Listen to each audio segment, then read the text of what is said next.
สลานเท่าไหร่ดอกชรา สราสรานุดอกเราชราแถวฮิกีดออาเจียร์ขันปลาอาเจียร์ดังที่บ่ตะดังนุกับสวัสดีทุกคนมื้อนี้อันนี้มันสู้กับเดินทางเวียกนอกอีกแล้วเป้าหมายกูแหละเสพปนนะไปผู้เดียวทีมงานไปก่อนออกแต่เช้าสุเพิ่นบุญชูเดินทางผู้เดียวตอนเช้าเลิกเวียกตอนแรงลุยต่อผู้เดียวเป้าหมายไปนอนเสพปนมื้อเช้าแล้วก็ลุยเวียกบาทนี่โดนเติบไปสุนี่กะ3-4 มื้อวันลงเวียกวันที่10 11 12 13 14ตามแผนก็คือกลับ14บ่ฮู้ว่าแผนสิเปลี่ยนแบบใดก็ยังบ่ฮู้นะ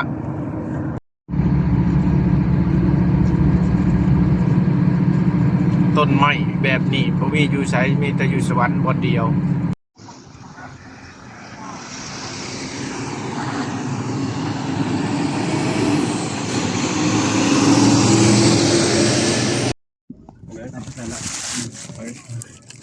ลงมาลงทุบเนาะก็ละมุดน้องเขาเห็นเนาะ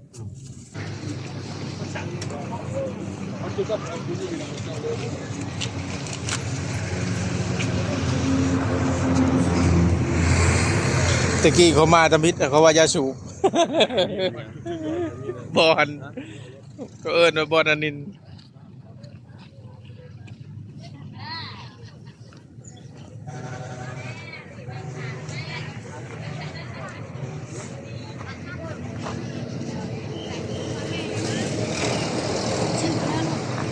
ชื่อพวกที่บ้านเรา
มันลาย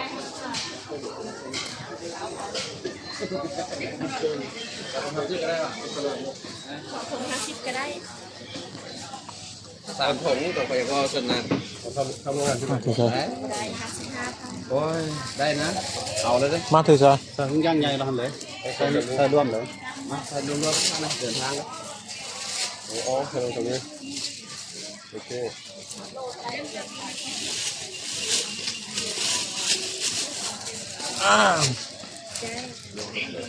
ก็ปัดเห็นเงินทางเสียบเนาะมาเลยเอาบัวบ่ดูกันครับพอเลยโอ้โตต่อครับที่ได้ได้คือแล้ว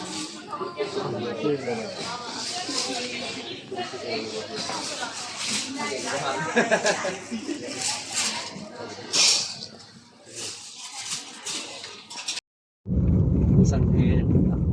สร้างผู้สังเกตมาเห็นเบิดนึงคนละนี่อ่ะคือแม่เขาส้นผักติเดี๋ยวดีน้อยแล้วก็มาสักยาบ่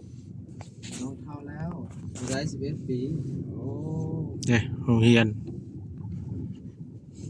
บ่มีในคู่สันติมีป่ะผักไตเลยเป็นตาแท้อาคูทหารมาสอนมา อืม ขอถ่ายรูปเลยเด้อมาแม่นะยืนมานั่งก่อนถ่ายรูปมานั่งก่อนขอถ่ายรูปนะขอถ่ายรูปนะ เข้าห้องไปในคู่ไรเซเว่น โอ้ในคู่มันเป็นเรื่องเว้ยหยาดโน้ตหนอนะ จุดเธอมันมีค่ายทหารเนาะแล้วจุดนี้เป็นอะไร ใช่ เป็นอะไรนะเป็นจุดนักโทษเข้ามา หา ผู้ใดนักโทษผาออกบัดแล้วพี่ก็เป็นผู้แล้วเขาบอกว่ามันจะขึ้นเป็นทั้งผาออกมาแล้วยิงที่ตามเขาเล่าสุดอกแต่ว่าจักแม่นแท้บ่เดี๋ยวก็สิแม่น ร้านเหล้านี่มักสร้างกระแสนะเราก็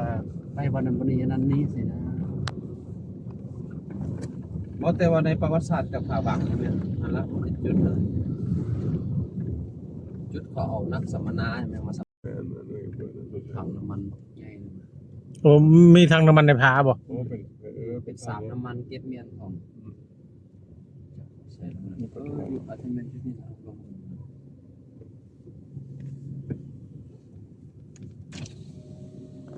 น้องสาวนะ โอ้อาย แล้วว่า หุ่นปานี่ เจ้านี่เว้านี่นะบางทีเขาใจง่ายเนาะ ปานี่ ใช้ปัญญาเขาหมดจะได้ ยังมีอันนี้แหลกฟุยเก้าเลยเขาจะว่า โอ้แม่นแล้ววันนั้นเราก็ไป แหลกฟุยเก้าก็มีนี่ เป็นแห่งน้ำมันภาคใหญ่อยู่ในป่าขอได้ครบไปเด้ออยากได้เป็นบทเรียน เห็นบ่เอาเชียบเฮ็ดเนาะคิดว่าเขาสิชอบเชียบเฮ็ดที่นั่นเลยครับควรเขานั่นน่ะพลังนี่ โลเท่าไหร่แห้งเลยบ่ฮู้ มาไอ้เห็นบ่ มีสัญญาณต่อสาร เป็นคนบนหน้าบ่อยากงามปานใด หน้าบ่รอหรอก รวมเลยโอ้แท้ โอ้หลุมของแท้ของแท้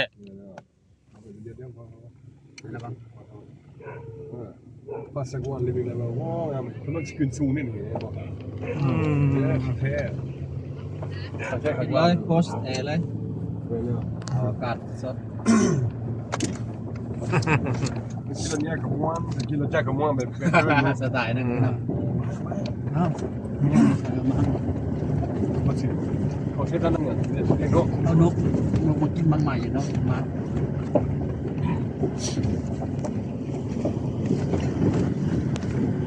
ดีโอเค ต้นไม้โอ้ขี้บ่ได้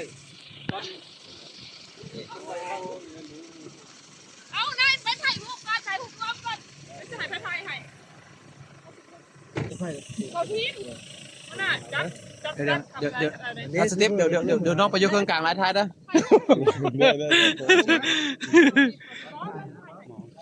งามเถอะตัว เนาะ นายถ่ายอยู่ใส่นาย อันนี้แล้วเห็นนี่เลย ถ้าผมจะสวัสดีคงหนักคงลัง แม่ เลยธรรมดาเนาะ สเต็ปเดี๋ยวทางล้างยืนเดี๋ยวมันจะบ่บังเดี๋ยวบังมันโพด ไปชุดแยก มาเอามาอย่าลงมาเดี๋ยวหาทายให้ได้มั้ยนึงทายว่าเขาจะไปอยู่กลางกันใช่ไหมนะ เอาไป อยู่เบื้องบนนะ เอาสิถ่ายให้ ทายหัวหน้านะเอาทายให้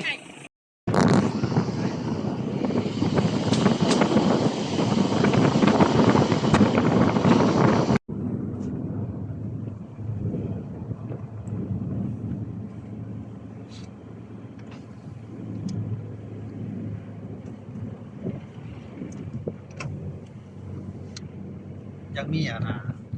นกเนาะ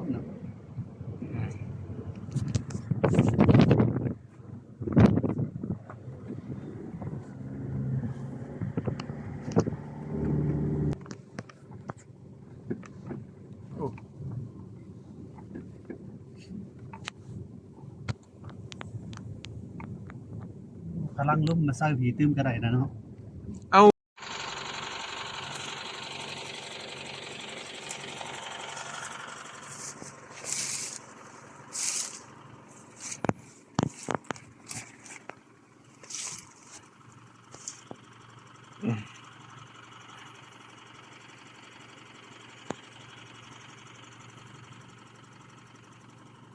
บ้านตอนนั้นบ่เฮาสิไปอ่ะ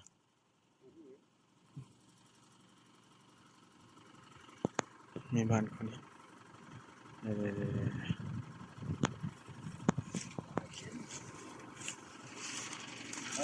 กัน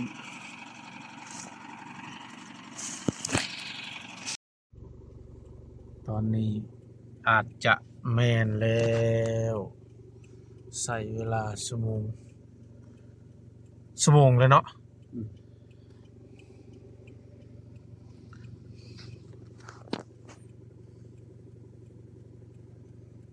แล้วก็ฝนยิบบาทนี่ ไอ้คนที่เหี้ยเราเลยแล้วเป็นทางเลย เออ มันเป็นเครื่องแล้ว เจ็บมากยิงหนุ่มนั่น โอ้เหี้ยเขาจะทำอะไรกัน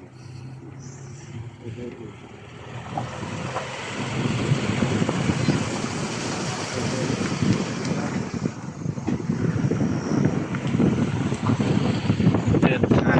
มาในทางบาทนี่บรรยากาศโคตรหาซื้อบ่ได้ไปได้จังไดละวิ่งละเวิน ตะกี้มีแล้วมันอันนี้มีแต่ดันเราเป็นเปลี่ยนชื่อใหม่แล้ว แล้ววิ่งเอาลำบาก มีแล้วมีแล้วมีแล้ว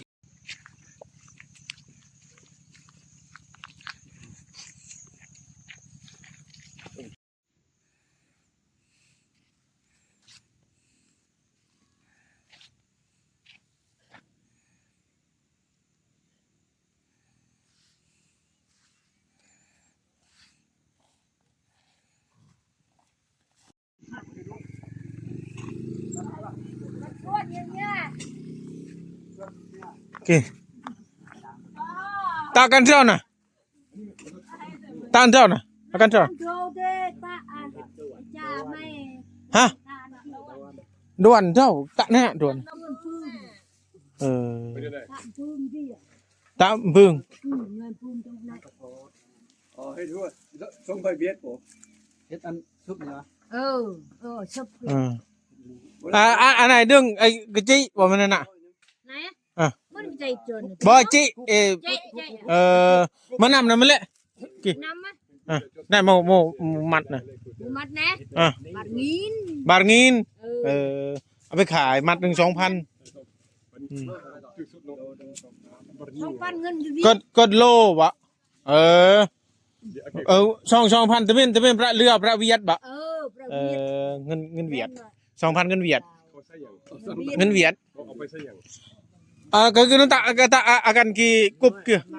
เมื่อกันเมื่อบ่าย คุบ กุบมันกุบบ่เฮ็ดกุบบ่นั่นแหละนี่กุบนั่นแหละอืม พอข้ามไม่ข้ามมาซื้ออยู่นี่มา อันน้องไปเจิงไปไหนบ่ นักจัง น้องไปเจิงไปไหนตะกันไปจิบ่นเอาตะกี้ตะเม่นเขามาซื้ออยู่พี่ โอ้ไม่เลยเด้อ ตัวนั้น แต่ กล้วยยวนเบิ่มมาเจิงว่ะแล้วกูเลี้ยวให้เด้อบรูให้นะคุณรู้ฟองเวียนมาซื้อ คนแท้นี่แหละมาซื้อ มันเป็นข้าวอยู่เวียด แม่นไปขายอยู่เวียด ใครอยู่วิทย์น่ะมันมีต้นใหญ่บ้าน ตัวนี้เป็นกบง่ายมาเป็นอะไร น้อย น้อยวายเลยอ่ะ นั่นจะซุปปลา ชาน นะ ยอดชานอ่ะ ก็อาเจียร์กี่บาทน่ะกกชานคือบ่ ใบชาน อ่อนๆทางเอายอดมา ใบชานนั่นเด้ใบมันน่ะต้นใหญ่บ่ ใหญ่ช่างสารเฮากินนั่นเด้แม่นบ่ ใหญ่กว่านั้น แม่นถุงกินแม่นถุงชาติก็ให้จ่ากินดูแบบนี้เป็นบ่แม่น แล้วก็บานเป็นบอกนี่มัน อยู่ป่ากันอยู่ ห้างกระดังอันนั้นเด็กไปอิดสลาหน่อยตาสาร ดวนนะบูมขึ้นเนื้อตะนี่นะ ฉันต่อยหายเนี่ยกูนี่นะสลานเท่ากัน ดอกชรา สราสรานุ ให้ดอกเราชรา แถวฮิกีดออาเจียร์ เจียร์เนี่ย คันปลาอาเจียดังที่บ่ตะดังนุ ยังไม่ได้ติด เดี๋ยวไม่ใช่ เอาสั่งมา เอา nó chong ngâm mông này mà chong rồi nó cháu tụi mông đấy tầm mông nè10,000 นาะ40,000 เนาะ sao lô chỉ vẫn chỉ người ta đuôn này này คนจิงงินเลยก่อนเดี๋ยว bát chinh nghìn วันที่ bát chinh nghìn 3,000 ตัวโลนี่มีซาวโลก็คนจิงงิน cái cái pun bỏ pun chinh nghìn bỏ bát chinh nghìn thôi pun chil pun bỏ เนี่ย pun chil pun ถ้าบุคคลเนาะจะเข้าใจ chà เอาเจ้า นั่นคือบ่อนนอนอยู่สุขศาลาทีมงาน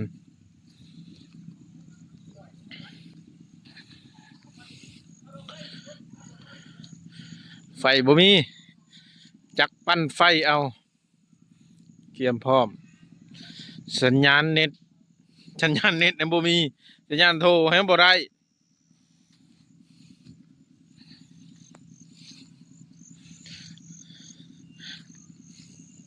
อันนั้นก็คือบอนบิแซมอายเอ้ยไอ้รวย